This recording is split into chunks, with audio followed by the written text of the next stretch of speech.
Warning, the following video has a lot of flashing lights and images. Viewer discretion is advised. The first thing we see on our journey is a tutorial. How to play, bedroom, get into bed, dream world, and pinch your cheek to get back into bed. Dream world. By examining certain spots, you will acquire a new effect to use. After using one of these effects, your appearance will change. You can get rid of effects in the room of doors. And that is all we get at the start of the game. We just get thrown headfirst into the action.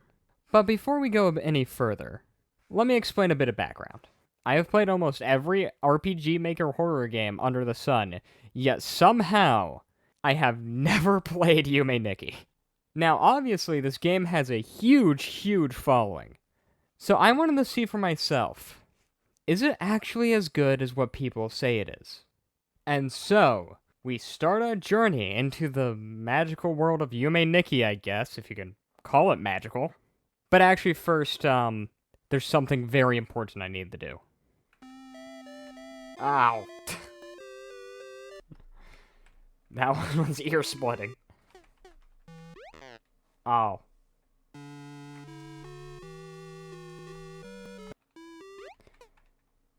Yes. Yes. Yes.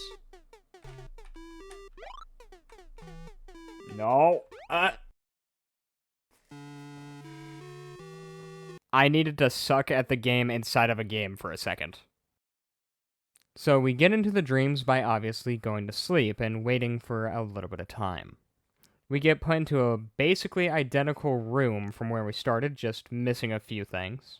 But there is one key difference. We can go into this door. The door leads to what the community has dubbed the Dream Nexus. The Dream Nexus is our gateway to several odd events that will stick with you forever. But I decided, let's just go through the door on the left and work our way around. So starting up, we enter the forest. So how this game works is, once you go into a door with a dream, you wander around trying to find an effect or other things, which we'll get to a little bit later. However, just like how the game started, you get absolutely no direction whatsoever. So after we explored the forest for a little bit, I found these very strange looking rocks.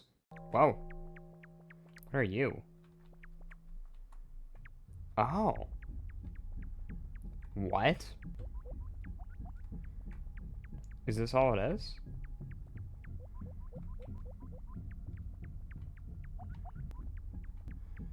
No. Get away from it.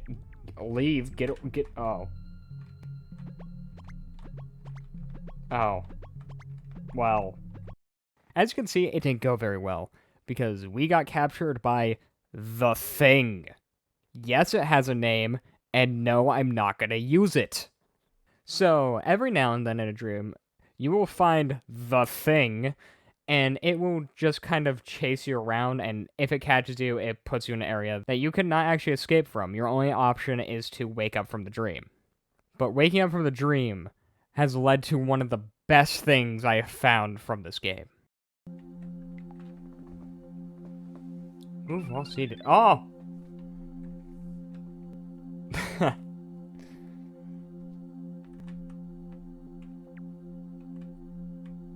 That was fantastic.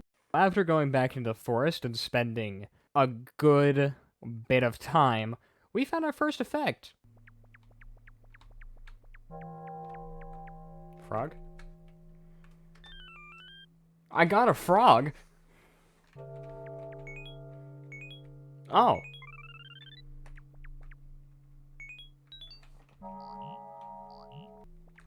It's the best thing ever. It looks underwhelming, but this was the most exciting thing I have experienced so far. Well, other than Chair, obviously. And now, on to Block World.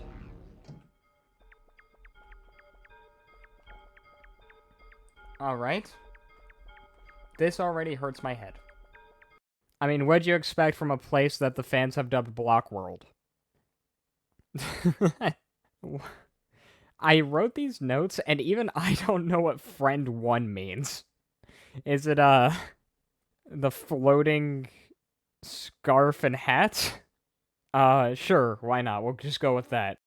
After communicating with that thing, it gave us a taste as to the deeper parts of this game. No. The area we arrived at has been labeled the White Desert. The White Desert is the biggest area in this game. However, it doesn't feel like it. Another place feels much bigger and more nightmarish. So, first of all, there are several humans that we can't do much with right now. So we'll come back to them. Hopefully. Though, the Black Desert brings a very important part of this game. Inside of each of the doors in the Nexus, there is usually a subworld within them. An even deeper part of the dream that sometimes may lead to more disturbing results. And that's how you find a lot of the effects later on. But, from the forest, we make our way to the first subworld that we can find an effect. The deeper forest. With these weird jellyfish creatures that are kind of strewn about. Take note of those. Those will become very important later. Onwards to our next effect, which, in order to get that, we have to go through what I can only call the most nightmarish walk ever. Don't like that. No, I like that even less, actually. You're fine, I guess.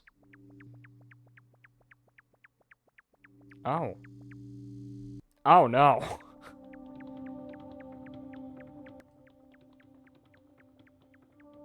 Oh, that guy had a bad time. Yeah, traffic. Woo.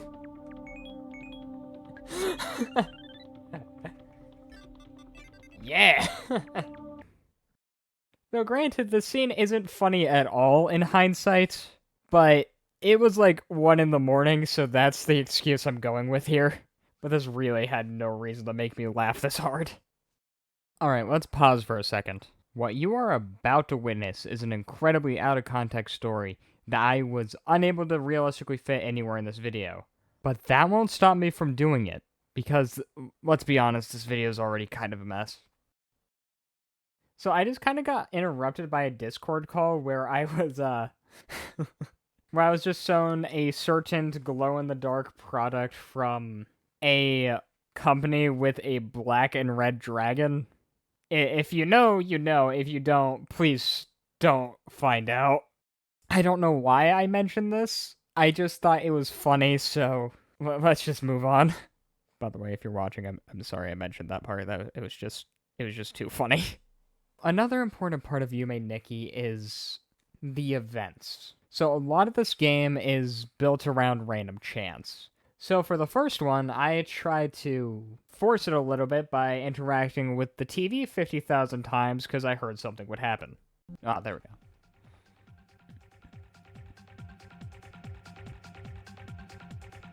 This was certainly worth my time. Honestly, with this game, I do like how you just kind of walk around with the music, the scenery, and you get to really ponder the deep philosophical questions of life, you know? The dictionary definition of a salad says that that's a mix of vegetables. However, a fruit salad can exist. Does oatmeal count as a salad?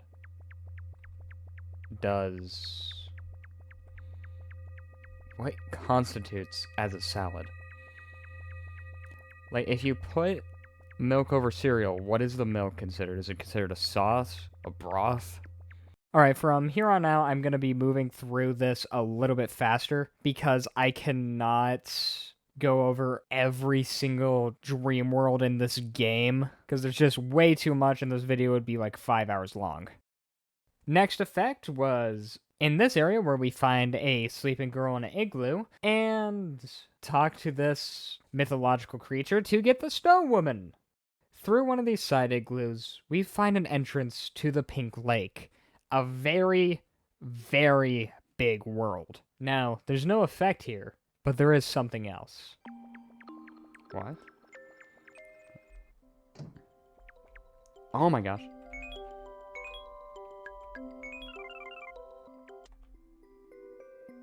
I know what this is.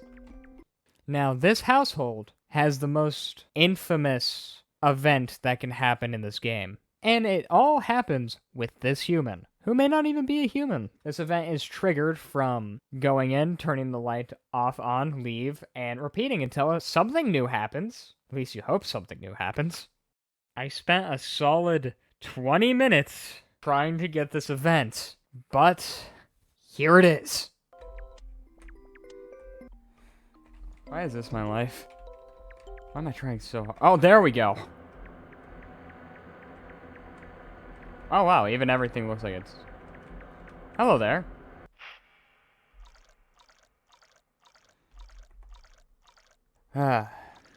One of the few things I knew about this game, Uboa, which, it's very... He kind of got a whole fan base. Hey, even those who have never heard of this game has probably heard a little bit of Uboa. Yeah, and this just looks like it's looping. Fantastic. Wonder what those things in the background are. Alright, that event aside, let's move on to our next area.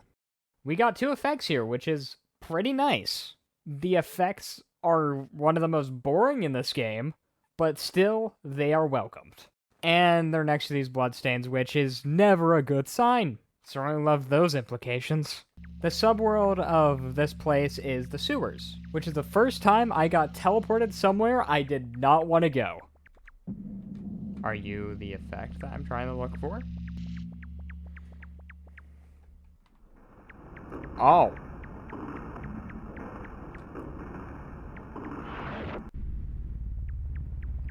What? So we ran all the way back and lost our face.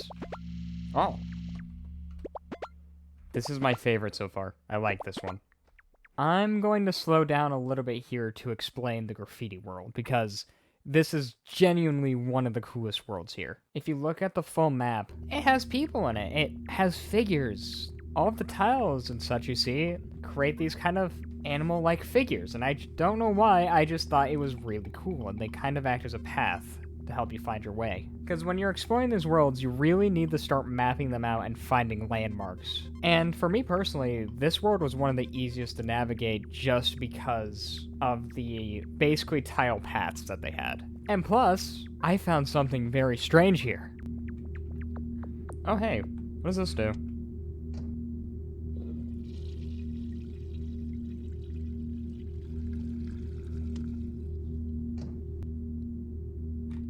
You know, I really didn't know what I expected there, to be honest with you. Oh, hey. Bicycle.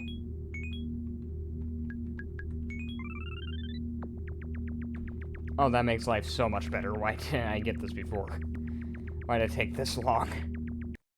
And that, ladies and gentlemen, is the most helpful effect in this game. The bike makes you move so much faster, and I cannot stress enough how great it actually is. And then afterwards, we went into the subworld of this area and met this fellow. Hello there. Flute. Can I play with this man?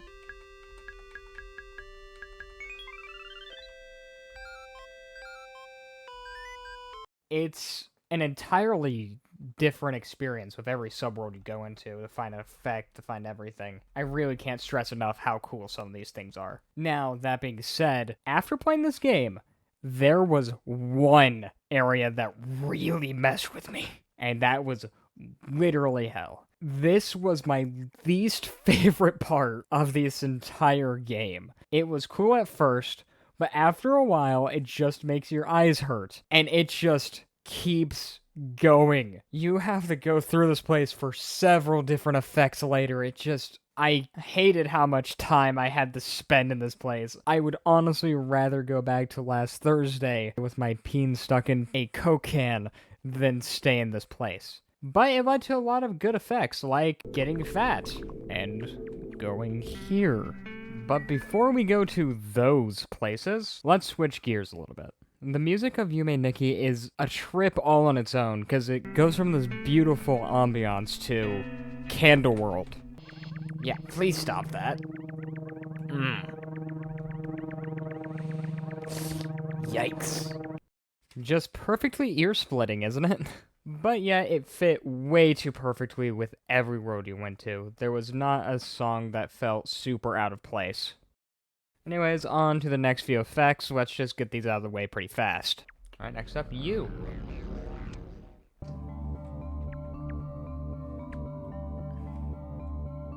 Maybe not you.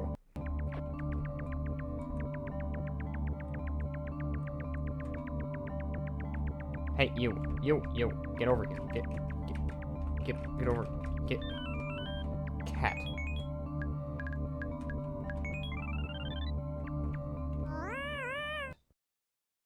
Yeah, we found that cat surprisingly fast when it came to some of the other worlds, but I'm not complaining, because I don't want to go back there ever again. However, it did lead to a subworld that I liked even less somehow. I'm sorry. If I had to go through it, you do too.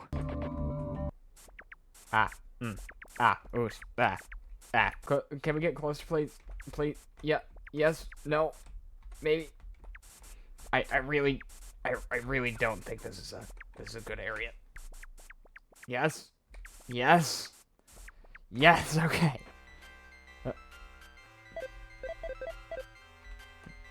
Huh. I like this area. This is nice.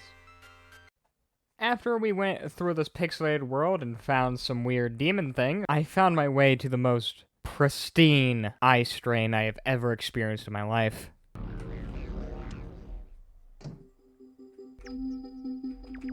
Okay. Hey. Hey. This game starts to go by surprisingly fast later on, because before I knew it, I was at the very end of the Nexus. I've been through all of these doors. For some reason, it just starts to make sense. But before we can go any deeper, I needed to get a very, very special effect from the Dark World. Yes.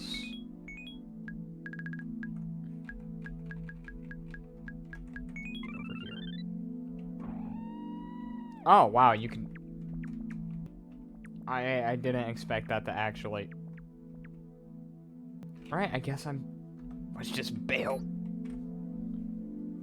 Ignoring that just happened, it was finally time to find the remaining effects in the subworlds, and give a bit of a deeper dive into the more disturbing parts of Yume Nikki. So one of the first effects that I needed to find was in the number world, which, while we're here, I'm just gonna say, the number world has such a fascinating layout, and I don't know why I like it so much, but it is fantastic to look at. Hey, you're not attacking me for once. That's lovely. Can we please keep doing that?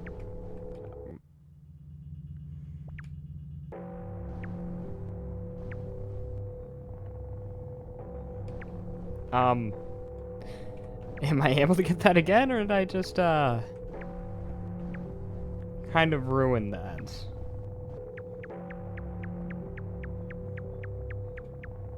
Oh? Oh. Oh, no.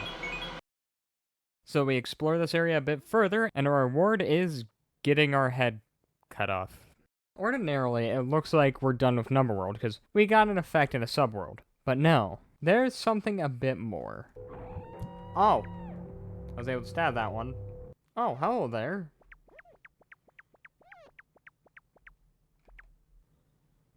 I like this guy. He's just a hard-working man. I don't know what else to say about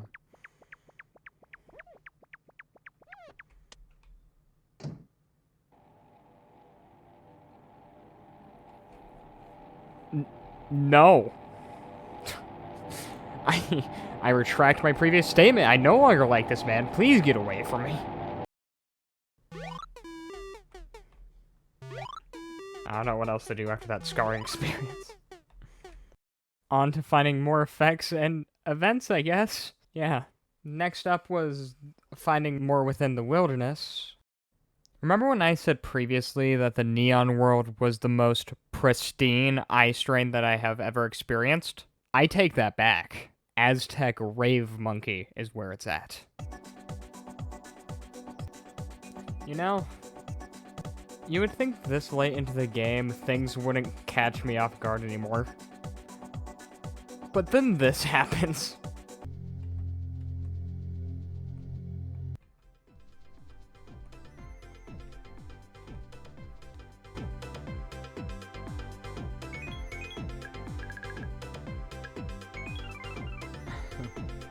Are you guys just, having the time of your lives over there?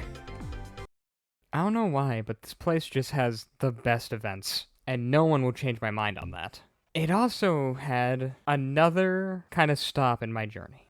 I had to go into the infinite wilderness, which is exactly as fun as it sounds. For some reason, it was so hard for me to map this area out. I can't even begin to explain how long the infinite wilderness took me. Everything here hurts. You really just had to do that just to spite me, eh? After another nightmarishly long amount of time, I finally found my way to the staircase. We were finally free of this world.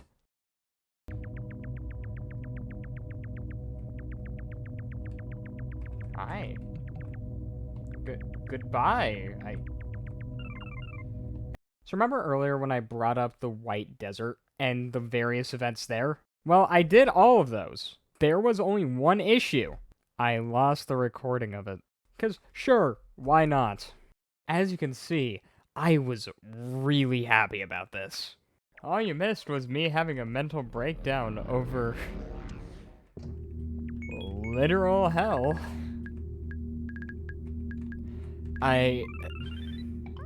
And none of that was even... But there is one thing that I saved.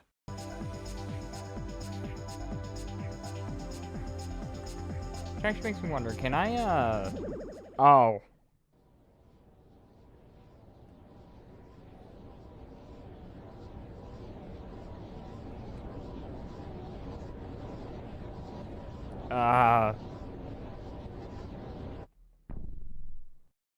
That was well worth your time, wasn't it? Please? Well, back to exploring we go, because I guess it just wasn't meant to be. At this point in the game, I don't know what it is, but it just starts to come fast after a certain point on finding effects and events. Except for when it didn't. Because I had to explore the barracks. On paper, this one's really easy. You talk to a random NPC, and it brings you to the next world. So there should be absolutely no problems. This took me like a solid hour to find. It was so bad that I started to even commit several war crimes. Because if you're not with me, you're against me. Yes! Oh my god. Finally! The Joker arc finally reached its end, and I was rewarded with being squishy, I guess. Squish squish. Squish squish. Squish squish. Sure, we skipped over quite a few, but at this point, there was only one more effect in the game left for me to find. And I would have found it earlier if it wasn't for, well, me pulling a stupid. The effect was exactly where you would expect it to be. Down the stairway that has a random chance of spawning in a bed somewhere in the dream world. And since the bed I used no longer worked, I had to go on a hunt. Let's see, did it work this time? Is it this bed? It was. Back to here finally. I actually think that would be a needed place. What's this? Wait, no. Wait, no. Wait. Wait, no. No. Why?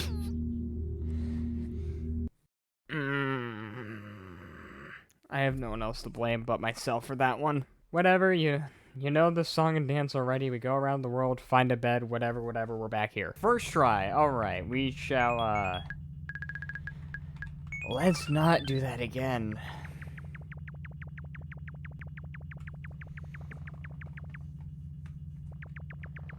Okay, not go through that door this time. Just go right by. Don't even look at it. And... okay, I got this. Oh, hey.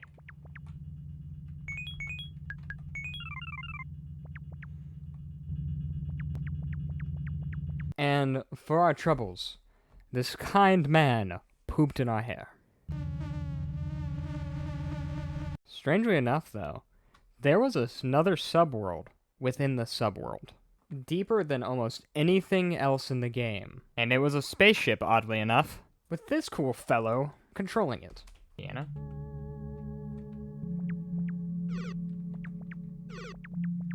The event here is triggered randomly by going to sleep in the bed. So after doing that like 58 times, well, you'll see. Oh, that's wait a second. Okay, well, you panicking over here? I can't imagine why. Okay, goodbye. It's time to escape. Uh-oh. No door.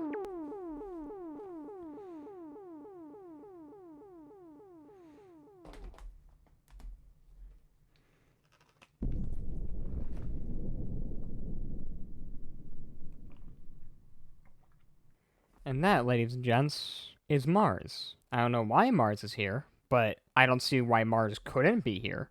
A bit deeper in, though, we find one of my favorite entities in this game. It just feels so unique. Oh, it's so cute.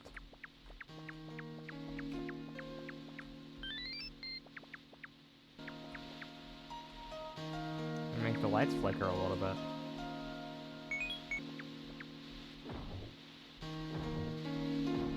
Huh. You're a fascinating thing. But with that, our journey is finally coming to a close with every effect obtained. So before we get much further, we have to place down every single effect we've gotten in this game into the Dream Nexus in order to unlock the ending. Let me take this opportunity to explain my actual thoughts on this game. I do really like this game, but it definitely isn't for everyone, because the vast majority of this is wandering around these very barren landscapes without any sort of dialogue or anything to bring you forward. And this game doesn't really have a story until you see the ending, which connects to quite a few things. That being said, the landscapes are incredibly well done. A lot of them can feel very eerie, the events are fun, plus the effects are just fantastic. And obviously, as mentioned earlier, the music is really good and fitting. It all comes together in a really unique experience that I haven't seen from an RPG Maker game before. I would highly recommend experiencing this if you haven't already. But we are not quite done yet. So, this is your final spoiler warning, because we are going to get into the ending.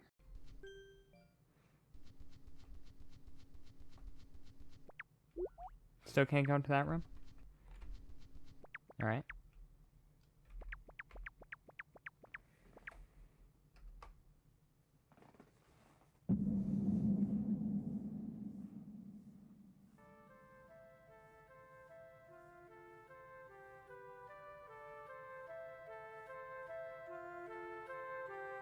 For a game with absolutely no dialogue or story, it's a surprisingly bitter ending. One thing I wanted to note about this is that this has been foreshadowed throughout the entire game. From the jellyfish you find in the forest to the same exact blood splatter you see at the ending spread throughout. There's just a lot to it that actually seems like it connects somewhere. And to me, that's really what makes this game special. Everyone will gain something different through the entire experience, especially when you're trying to figure out what this bizarre landscape actually represents. Almost everything here feels like it's important. The effects and events all feel like they connect to something. However, one thing I noticed was that there is a lot about isolation, because you are really the only human character. All the other human characters either turn into Uboa, or you just simply can't interact with them, and they're very few and far in between. There are a wide range of theories attempting to make sense of, well, everything. The most lighthearted of which being that everything in this game is a dream, and the ending was the only way she could have truly escaped it. However, some believe the complete opposite, and that no matter what she does, our main character will be forever stuck within this nightmarish dream world. There are only a few things we can say for certain, though. The world of Yume Nikki is a dark and isolated one. The experience definitely can't be described as a cheerful one. It is considered a horror game, after all. And the game ends just as abruptly as it starts.